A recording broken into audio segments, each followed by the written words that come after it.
For over a decade, the dark web functioned as a digital blind spot, a space where anonymity was guaranteed by the laws of mathematics. Tor conceals your identity by bouncing encrypted traffic through a randomized sequence of global servers. No single server knows both the origin and destination. Therefore, any attempt to trace the trail backward breaks down at the middle nodes. This technological gap provided a secure infrastructure for some of the world's largest and most prolific child exploitation networks to operate without detection.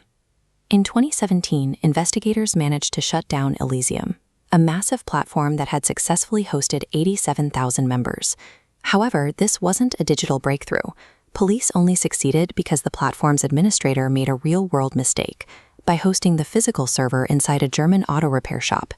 Even with the hardware seized, legal barriers remained.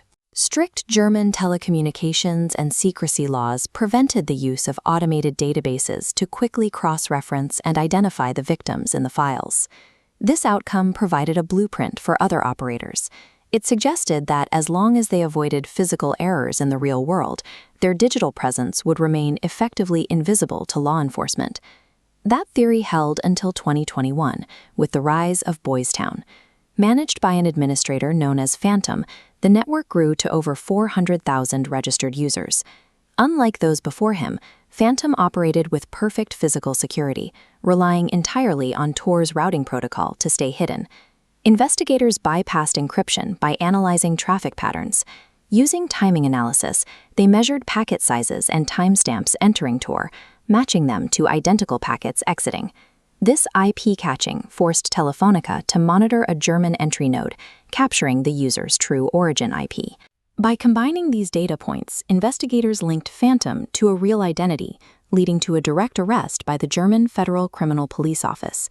This operation changed the tactical landscape. It proved that behavioral surveillance could bypass the protection of pure cryptography.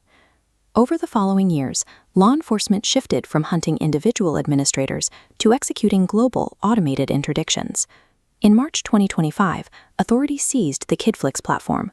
Operating from a Dutch server, it had hosted 91,000 videos and served 1.8 million users worldwide. Europol analysts used the seized server data to simultaneously track and identify 1,393 suspects across 35 countries. A year later, Operation Alice dismantled an even larger infrastructure, 373,000 fraudulent dark websites, all managed by a single operator. Using advanced cryptocurrency tracking, investigators traced the payments made on these sites, linking anonymized wallets back to real-world identities. Law enforcement has moved beyond seizing individual servers and is now systematically dismantling the economic infrastructure that these networks rely on.